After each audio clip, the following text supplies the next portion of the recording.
Oi, gente, eu sou a Natália Boeri, estou aqui nesse estúdio lindo da edição 2025 do Rio to See. E estou com um prodígio do marketing, eu diria, que eu acabei de sair da palestra dele, fiquei encantada. Zé Diogo, diretor de marketing do Tinder para América Latina e Canadá. Veja bem, bem-vindo, Zé. Obrigado, Nath. Obrigado, oi, público do Rio to See. Estou muito feliz de estar aqui, muito feliz de ter feito esse papo com a galera toda. Então, vamos falar sobre marketing. Eu gostei do prodígio, tô feliz, não fiquei é, feliz. mas gostei, é verdade. gostei. Eu saí da palestra dele, assim, sabe? Querendo saber mais e trouxe ele aqui para vocês, para ele, né, dividir um pouco com quem não teve a oportunidade de estar aqui no Rio to See. Zé, primeiro, o tema, né, o mote da sua palestra era como as novas gerações estão criando conexões, né, nessa era do brand love. Como é que você lida com isso? Como você pensa isso no seu dia a dia? Bom, a gente falou bastante lá e trocou muito com quem estava também assistindo sobre brand love ser sobre construção, né? A gente tem várias fases do marketing, porque se refletem nas fases humanas ali, de como as pessoas recebem propaganda, mas a gente vive muito uma fase onde o consumidor ele cocria com as marcas. Então, se existe uma marca que não está ouvindo o consumidor ou não está trocando, está querendo impor alguma mensagem ali, é muito difícil essa marca hoje criar uma relação com o consumidor ali. Então, eu acho que o grande desafio hoje é escuta mesmo, né? Como que você vê lá tudo que está acontecendo com a tua marca e você consegue absorver aquilo ali e criar uma estratégia, ou criar um conteúdo, ou criar uma campanha, ou qualquer outra coisa que seja assim. Então, é difícil, principalmente em tempos de IA que estamos vivendo hoje, que é muito fácil criar qualquer coisa, mas eu acho que o brand ele vem sendo falado de novo e vem sendo reforçado, e acho que a gente está voltando para um tempo legal dessas construções de marcas que realmente faziam sentido.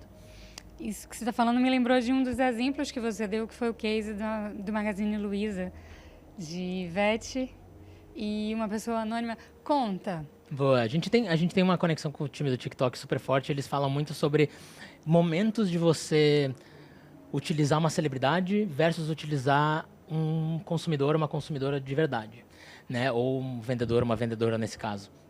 E eu acho que esse caso é muito legal, que grande parte, né, de alguns formatos de marketing ou linhas de marketing, você precisa de performance, né? Colocar dinheiro para que traga mais resultado. E esse caso, eles contam muito, acho que até disponível no site do TikTok, eles falam muito sobre um momento que vocês usaram uma celebridade muito grande versus usar um vendedor, uma vendedora de loja, e que os criativos dessa campanha funcionaram exatamente igual. Porque naquele momento, talvez o que o consumidor precisava ouvir era de um vendedor falando, esse produto é legal, ele funciona assim, assim, assim, e não entender que era uma grande celebridade que claramente está ganhando dinheiro para aquilo, porque as percepções hoje elas são diferentes e como as pessoas consomem publicidade é diferente. Então, acho que esse exemplo é bem legal mesmo para conseguir ilustrar isso. Porque foi um resultado equivalente, né? Super, foi um resultado equivalente, exatamente. Então, acho que isso é legal. Vendemos a mesma quantidade de geladeiras. É isso, quando você tem mídia por trás, se faz. E aí você falou do uso, né, de uma grande celebridade. Eu lembrei de um outro case que você contou, que foi o case Maísa. E quando você falou dele, eu me lembrei de Cláudia Raia, numa propaganda do leite de colônia de 1902, porque eu sou antiga.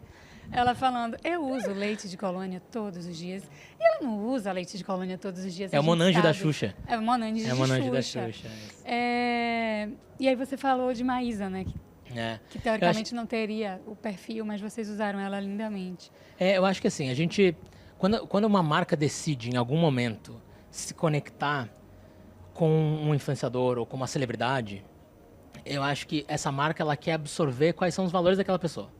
Né? Então, por que a gente quer se aproximar da Maísa? Porque é uma pessoa super correta, sempre fez um monte de coisa legal, é super incrível, tem um monte de amigo legal, tem uma vida super que combina com a nossa marca. Então, a gente foi atrás, né, do time da Maísa, e o Gui, que é o manager dela, foi super incrível da gente conseguir co-criar com ela alguma ação que fizesse sentido para a Tinder. Porque o mais natural, quando a gente fala de Tinder, é que uma pessoa entrasse no aplicativo. Mas quando a gente fala da Maísa ou de uma grande celebridade, possivelmente a experiência, não só no Tinder, em qualquer aplicativo de relacionamento, para essa pessoa ela não é positiva, né? É muito mais ser falado do que qualquer outra coisa. Então a gente co-criou uma ação com ela, onde ela ia fazer uma festa de aniversário, e a gente ia entrar junto com a Maísa para criar a lista dela. Então ela falou, nossa, esse meu amigo com essa aqui funcionam muito bem. Tinder, vem junto pra gente fazer com que essa galera dê match. E a gente fez uma ativação dentro da festa dela, com influenciadores que estavam lá, não podia nem filmar, então não foi uma ação filmada, era uma ação de experiência mesmo, que fez com que fizesse muito mais sentido realmente que a Maísa estivesse se falando com a gente do que simplesmente colocar ela no Tinder que ninguém ia acreditar. E você falou do Deu Match. Eu lembrei do Deu Match, o podcast de vocês, que foi também um outro grande case de sucesso com Valentina Bandeira. E você mostrou também o case Chico, né, que acabou extrapolando o controle de vocês, né, as expectativas de vocês também. Primeiro, como ele nasceu, né, qual foi a ideia, quem plantou a semente, como foi... Vocês imaginaram que esses frutos né, nasceriam? E o que é que vocês extraíram dessa história? Quais foram os resultados? Nossa, eu vou falar sobre insights desse projeto, vamos ficar 4 horas aqui conversando, é isso, a gente vai. Tempo. Mas eu acho que mas eu acho que o mais legal, na verdade, desse projeto lá atrás, a gente entendeu que o Tinder tem existe uma percepção sobre Tinder para uma parte dos consumidores que é ainda uma vergonha de usar aplicativo de relacionamento, um bloqueio, uma barreira. E aí a gente falou, cara, como a gente consegue talvez quebrar essa barreira para aplicativos? E aí uma das nossas ideias foi transformar o Tinder numa marca criadora de conteúdo. Era uma marca que ia para a internet e que ia se posicionar como um criador de conteúdo, fazendo conteúdo meio meme, meio sem muita grande produção de campanha, para que se conectasse com um público que quando eu estivesse no TikTok ou em qualquer outro lugar, eu levantasse e aparecesse o Tinder e a gente naturaliza a marca. Então a gente começou assim, e aí criou vários projetos com um time incrível, né, de social, né, e aí a gente começou, e um dos grandes projetos foi o Match Papo, que é esse projeto, e a gente começou a desenvolver, e falou, a gente nem tem muita grana para fazer esse negócio, vamos começar. E a gente criou 4 episódios iniciais. E falou, vamos ter consistência, que eu acho que é uma coisa muito importante, assim, né? Hoje a gente vive no mundo dos algoritmos dentro das redes sociais. Se a gente não tem consistência de um conteúdo ou de um caminho que a gente faz, possivelmente a gente morra, né? Ou não vai existir nesse conteúdo. Então, não dá para desistir da primeira vez. O primeiro episódio a gente soltou, algumas pessoas interagiram, viram. O segundo episódio, mesma coisa. Quando foi no terceiro, quarto episódio, um dos vídeos, que era um corte, viralizou no TikTok super bem. Depois as coisas começaram a viralizar. A plataforma começou a entender que a gente criava conteúdo e começou a entregar mais Tinder. Esse que viralizou foi o de Chico? Antes do Chico. Antes do Chico. Qual foi? Foi com o Defante. O jogo Defante que eu mostrei até lá. E aí, nesse momento, esse vídeo específico com o Diogo Defante pegou 28 milhões de views orgânicas. Um corte. Aí você fica como, ó, regozijado. Era tão... O nosso time de Tinder era tão pequeno que a gente fazia uma planilha com a quantidade de views que dava por hora. A gente, não tô acreditando, não acredito. Eu acho que mostra como tem gente de verdade criando marca também por trás. E quando a gente fica animado e fica feliz querendo criar coisa de verdade, né? E aí depois virou Chico e tudo que é história que todo mundo já sabe. Mas eu acho que é muito legal. Posso contar uma coisa bem bestinha, mas que eu lembrei agora? Eu era repórter do Globo. E lá no Globo a gente ficava muito feliz quando tinha uma chamada na Globo.com, porque era quando dava audiência mesmo, sabe? Porque as pessoas não entravam organicamente no site do Globo, entravam... E na Globo.com todo mundo entra todos os dias. Eu, pelo menos, entro umas 5 vezes por dia, pelo menos. E aí chamava na Globo.com, a gente criou uma musiquinha pra chamada na Globo.com e fazer... É exatamente isso. A gente tem a nossa interna. Quando alguma coisa de Tinder bomba, a gente faz isso também. Tá vendo? Eu acho que é muito... Esse processo... Aí a gente entra para uma conversa bem mais filosófica do que qualquer outra coisa. Mas esse processo de que quem constrói marca são pessoas também, no fim das contas, né? Tem um monte de profissional de marketing, uma agência inteira, time de PR inteiro criando alguma coisa que vai chegar na mão do consumidor. Então, sempre são pessoas criando. Por mais que tenha... uma marca que está sendo falada, no fim é sobre pessoas. A nossa estratégia no Twitter, quando a gente começou a ser muito mais ativo lá, era criar uma persona de verdade. Era a nossa DM, não era o Tinder falando. Porque hoje o consumidor sabe que não é uma como uma marca vai falar, né? Era a administradora do Tinder, era a DM da página do Tinder e ela que existe até hoje, conversa, fala, troca ideia com o consumidor, porque é pessoa, a relação ela é um a um, né? E é isso que a gente prega também no Tinder, a gente quer muito que essas conexões continuem existindo, continuem acontecendo, mesmo em um grande mundo de maluco, a gente ainda consiga manter a história ser sobre pessoas. Eu acho que isso é o mais legal de tudo. E por que é bacana trazer essa discussão e ser essa voz do Tinder num evento como o Rio2C, que é a maior feira de criatividade e inovação da América Latina? Nossa, que pergunta boa essa. A gente adora estar em lugar legal. E estar aqui no Rio2C é super importante pra gente, porque a gente consegue conversar hoje, por exemplo, no sábado, o festival está cheio de gente, que é nosso público. Né? A gente está conversando, depois do papo, um monte de gente veio falar comigo ali de eu uso, podia ser assim, podia ser assado, por que vocês fazem assim, por que vocês fazem desse jeito, eu gosto de usar assim, eu não gosto de usar assim. Tipo, se eu não tenho esse momento, né, e se a gente não tem esse momento como marca para estar num espaço super criativo, super aberto, que esteja todo mundo aberto à troca, aberto a ouvir, aberto a falar, a gente não consegue crescer como marca, não consegue crescer como profissional, como pessoa também. Então, eu estou super feliz de estar aqui e quero mais vezes, já quero continuar conversando com as pessoas aí, porque eu acho que isso é super engrandecedor para a gente, né? Como o que a gente vai construir mais para frente é só ouvindo pessoas mesmo. Que massa, eu tenho 2 perguntas encomendadas.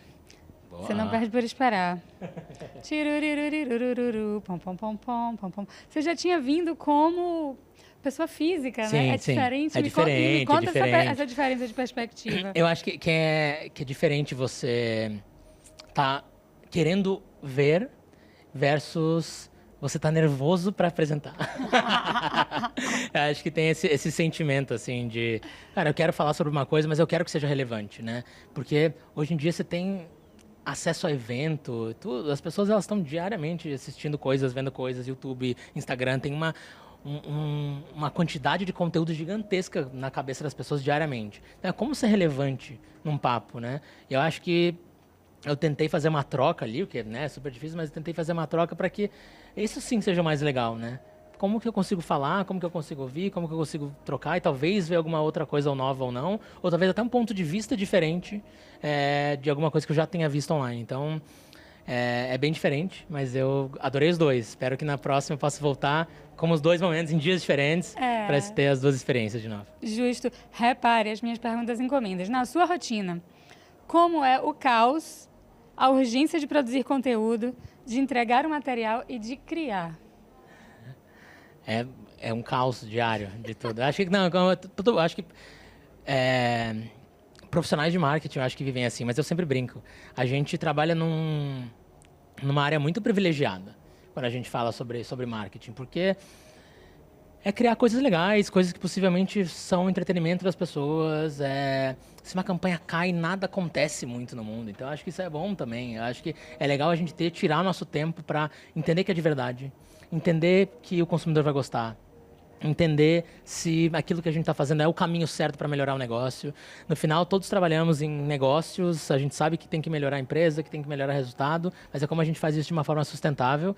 E aí é uma grande loucura, mas eu acho que eu tenho, né, os meus métodos de organização pessoal, tenho um time incrível, maravilhoso, que está junto comigo diariamente, que faz muito acontecer. Então, orgulho absurdo do time do Tinder que a gente tem hoje na região inteira, que a gente faz muita coisa com um time super pequenininho, e a gente faz muito de coração mesmo, de verdade, para colocar coisa na rua e que as pessoas gostem. Ou não gostem, às vezes, também, que tá tudo bem, mas o importante é falar. É importante fazer com coração, porque isso transparece, né? E é isso que toca as pessoas. É. E qual a importância de dar uma pausa, do descanso, de desacelerar e de ter calma nos dias de hoje?